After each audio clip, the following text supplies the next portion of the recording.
প্রায় 2 বছর 2.5 বছর আগে আমাদের কাউন্সিলের ডেট শেষ হয়ে গেছে। হ্যাঁ, আমরা ওই নির্বাচন কমিশনে দরখাস্ত দিয়ে কাউন্সিলের জন্য আমরা এই সময় চেয়েছি। লাস্ট আমরা গত ডিসেম্বর মাসে সময় চেয়েছি, 30শে জুন 2025 মধ্যে আমরা কাউন্সিল করব। অ্যাকর্ডিংলি মের 20 তারিখে আমরা প্রেসিডেন্ট মিটিং করি এবং কাউন্সিলের তারিখ সময় এগুলি অ্যাবসোলুটলি প্রেসিডেন্টের সিদ্ধান্তে হয়। তো মের 20 তারিখে আমরা সিদ্ধান্ত নিই যে আমরা কাউন্সিল করব 28শে জুন এবং আমরা কাউন্সিল করব সম্ভাব্য সম্মেলন স্থান আমরা ঠিক করি বাংলাদেশ চীন মৈত্রী মিলনায়তনে। যদি সেখানে পারমিশন না পাওয়া যায় তাহলে একই দিনে কাকরাইলে আমাদের জাতীয় পার্টির কেন্দ্রীয় অফিসের সামনে আমরা কাউন্সিল করব। ওই 20 তারিখের মিটিংয়ে আমাদের কিছু কিছু মাননীয় সদস্য, বিশেষ করে প্রেসিডেন্টের সদস্য 2-1 জন তারা বাৎসরিক হিসাব চেয়েছিলেন যে যেহেতু দল চলে চাঁদার টাকায়, নেতা এবং কর্মীদের চাঁদা দিয়ে দল চলে, তো সবার এটা অধিকার আছে। অনেকেই দাবি করেছিলেন চেয়ারম্যানের কাছে যে 1 বছর 1.5 বছরে, বিশেষ করে 24শে নির্বাচনের পর থেকে অদ্যাবধি ও নির্বাচনের সময় যে কয়েক কোটি টাকা উঠছিল মনোনয়ন ফর্ম বিক্রি করে, সেই টাকা এবং পরবর্তী সময়ে নির্বাচনের পরে মহিলা সংসদ সদস্য 2 জন আমরা যে নেই, তারাও কিন্তু একটা দলের ফান্ডে একটা অনুদান দেন, ভালো প্রায় 5-6 কোটি টাকা অনুদান দেন। সেই টাকাগুলি হিসাব চেয়েছিলেন। হিসাব চাওয়ার কারণে উনি খুব বিক্ষুব্ধ হন এবং আমি নিজে মহাসচিব হিসাবেও আমার যে অভিজ্ঞতা, সেই অভিজ্ঞতার আলোকে আমি সেদিন বলেছিলাম, মাননীয় চেয়ারম্যান, আপনি সবসময় আওয়ামী লীগের সময় দেখেছি যে অটোক্রেসির বিরুদ্ধে আপনি বক্তব্য রাখেন, স্বৈরতন্ত্রের বিরুদ্ধে আপনার কণ্ঠ খুব ঝাঁঝালো, তীব্রভাবে আপনি স্বৈরতন্ত্রের বিরুদ্ধে বলেন, ডেমোক্রেসির পক্ষে বলেন। তাহলে সেই ডেমোক্রেসি তো দলের থেকে আরম্ভ করা উচিত।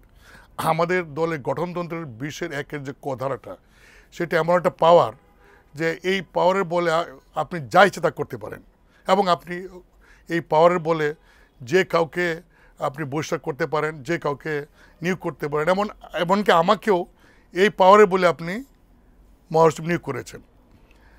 আমরা তখন আমি দাবি করেছিলাম যে এই ধারাটা এখন সময় আসছে, বিশেষ করে গত 5ই আগস্টের ছাত্র জনতার গণ অভ্যুত্থানের ফলে গণতন্ত্রের সংজ্ঞা, মানুষের মানসিক পরিবর্তন, আচার আচরণ সব কিছুতে একটা পরিবর্তন চায়। সেই প্রেক্ষিতে বলেছিলাম যে 20-1 ধারাটাও এখন সময় আসছে এটাকে সংশোধন করার।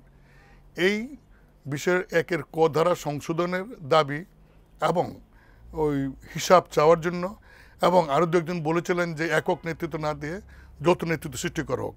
এই 3টা কথা বলার কারণে তিনি ক্ষিপ্ত হয়ে যান এবং ক্ষিপ্ত হয়ে তিনি ওই 28শে জুনের যে কাউন্সিল, সেই কাউন্সিল হল পাওয়া যায় নাই এই কথা বলে তিনি একক সিদ্ধান্তে সম্মেলন স্থগিত করে দেন, কাউন্সিল স্থগিত করে দেন, যেটা নাকি পারেন না, কারণ কাউন্সিল স্থগিত করতে গেলেও কিন্তু প্রেসিডেন্টের সিদ্ধান্ত প্রয়োজন। তিনি স্থগিত করলেন। করার পর senior co chairman barrister Anisul Mahmud এবং সাবেক মহাসচিব কো চেয়ারম্যান রুহুল আমিন হাওলাদার, তারা 2 জন একটা বিবৃতি দিলেন। বিবৃতি দিয়ে তারা চেয়ারম্যানকে অনুরোধ করলেন যে 20শে মের প্রেসিডেন্টের সিদ্ধান্ত অনুযায়ী যেন দ্বিতীয় যে অপশান প্লেসের, অর্থাৎ কাকরাইলের দলের কার্যালয়ের সামনে কাউন্সিল সেইখানে কাউন্সিল করার জন্য তারা অনুরোধ করেন। এখনও তারা সেই কথাটি বলে আসছেন। কাজে ওনার সাথে ব্যক্তিগত কোনো দ্বন্দ্ব না, ওনার লিডারশিপের প্রতি কোনো অনীহা না, ওনার প্রতি শ্রদ্ধা রেখে কিন্তু আমরা এই বক্তব্য রেখে আসছি। মানে একটি দলের একজন কর্মী হিসাবে, নেতা হিসাবে কেউ যদি হিসাব চায় সেটা কি তার অন্যায়? একজন কর্মী হিসাবে যদি এই 20-1 ধারা, যেটা অগণতান্ত্রিক, যেটা সংবিধানের দেওয়া মৌলিক গণতান্ত্রিক অধিকারের সাথে সাংঘর্ষিক, যেটা আরপিওতে সাংঘর্ষিক, সেই ধারাটি যদি অ্যামেন্ডমেন্ট করার কথা আমরা কেউ বলি, সেইটা কি অন্যায়? মানে এটাকে তিনি অন্যায় হিসেবে ধরে নিচ্ছেন, এটাকে তিনি ডিসঅবিডিয়েন্স হিসেবে ধরছেন, যেটা আদৌ ঠিক নয়। ওনার নিজের নেতৃত্বের প্রতি আস্থাশীল হওয়া উচিত। নেতার তো এটাই গুণ হওয়া উচিত যে কর্মী এবং নেতৃবৃন্দকে ভালোবাসার মাধ্যমে তার প্রতি আস্থা আদায় করবেন। এই 20-এর ক দ্বারা তিনি আনুগত্য আদায় করবেন এরকম মানসিকতা রাখা উচিত না। সেই মানসিকতাই উনি রাখছেন, যেটা আসলেও ওনার কথার সাথে কাজের কোনো মিল নাই। উনি সবসময় গণতন্ত্রের কথা বলেন আর নিজের দলের গণতন্ত্রের কথা বলে উনি ক্ষিপ্ত হয়ে যান। অমুককে বহিষ্কার করে তমুককে বহিষ্কার করে দিবেন বিশ্বের ক দিয়ে। এটা আসলে তো অযৌক্তিক, বিষয়টা সঠিক নয়। না, তার উপর আস্থাশীল না হওয়ার কারণে, আস্থাশীলতা তো ছিলামই, এখনও আছি, কিন্তু উনি একরুখা। উনি এই স্বৈরতন্ত্রের মানে বাবা। উনি পার্টির গঠনতন্ত্রে হাত দিতে চান না, 20-এর ক উনি সংশোধন করতে চান না। আমরা তো এখনও বলছি যে উনি এই জিনিসগুলি যদি মেনে নেন, উনি যদি হিসাব দেন দলের ফান্ডের, উনি যদি 20-এর ক অ্যামেন্ডমেন্ট করেন, যৌথ নেতৃত্ব গড়ে তোলেন, আমরা সবাই ওনার নেতৃত্বে আমরা থাকব। দেখেন, 5ই আগস্টের পরে, আমরা 5ই আগস্টের পূর্বে কিন্তু এটা সত্য কথা, যেটা আমরা ছাত্রদের আন্দোলনের সমর্থন দিয়েছিলাম। সেটা এই রংপুর সহ আমরা এখানে জাতীয় পার্টির কেন্দ্রীয় কমিটিও যৌথ সভা সিদ্ধান্ত নিয়ে আমরা তাদেরকে ওই যৌক্তিক আন্দোলন ছিল, সেই আন্দোলনে কিন্তু আমরা সমর্থন দিই। আর 5ই আগস্টের পরে আমরা কোনটা হ্যাঁ, যেহেতু ওই সময় আওয়ামী লীগ ইলেকশন করছে, আমরাও করেছিলাম, সর্বশেষ ইলেকশনে অনেক দল আছে না, আমরা নির্বাচন করেছি, সেটা আইনের দিকটা ব্যানই না, কিন্তু মোরালি প্রশ্নে সেটা এখানে নৈতিকতার প্রশ্ন ছিল, সেটা আমরা স্বীকার করব। সেখানে আমাদের হয়তো ভুল ছিল, সেই ভুল ত্রুটির কারণেই তো আমরা শিক্ষা গ্রহণ করছি এই সমস্ত ধরনের ভুল ত্রুটি যেন ভবিষ্যতে না হয়। আর এই দলের একজন কর্মী হিসাবে, মহাসচিব হিসেবে ওই সময় আমাদের সিদ্ধান্তটা জনগণের কাছে গ্রহণযোগ্য যেহেতু হয় নাই, সেহেতু এটার জন্য আমরা অনুতপ্ত। আমরা চেষ্টা করব আমাদেরকে নিজেদেরকে সংশোধন করে আগামী দিনগুলিতে জনগণের স্রোতের পক্ষে যেন আমরা থাকতে পারি। আমার জায়গা থেকে এটুকু বলতে পারি যে জনাব গোলাম মোহাম্মদ কাদের মুখে গণতন্ত্রের কথা বলেন, স্বৈরতন্ত্রের বিরুদ্ধে বলেন, অটোক্রেসির বিরুদ্ধে বলেন। আওয়ামী লীগের সময় তিনি এই সমস্ত বক্তব্য রেখেছেন। এখন তিনি একবার শেখ হাসিনার বিচার চাই, আরেকবার আওয়ামী লীগের ছাড়া ইলেকশন হবে না, এই ধরনের বৈপরীত্য কথা বলাটা দলের জন্য ক্ষতিকর। আর দ্বিতীয়, আমি ওনার প্রতি শ্রদ্ধা রেখে বলবো যে আপনি দলটাকে বাঁচান। এই দলটা আপনার ভাই এরশাদ সাহেবের, আমাদের এই দলের প্রতি শ্রম আছে। সেই 1986 সালে আমি বিচার বিভাগের চাকরি ছেড়ে এই দলে যোগদান করি এবং এই দল থেকে অনেকবার ইলেকশন করি। আমাদের অনেকেরই এই দলে অবদান আছে। এই দলের জন্য আমরা আমাদের প্রাণ, ব্যারিস্টার আনিসুল ইসলাম মাহমুদ, রুহুল আমিন হাওলাদার, তাদের অনেক শ্রম এই দলে, আমার চেয়ে বেশি শ্রম তাদের, আমারও আছে, তাদের অনেক বেশি শ্রম। কাজেই তারাও হেলা ফেলার লোক না। তা আমি ওনাকে বলবো যে আপনি এই সমস্ত লোকরে পত্রিকায় বলছেন যে তারা আবর্জনা, এই ধরনের ল্যাঙ্গুয়েজ ওনার কাছ থেকে আশা করি না।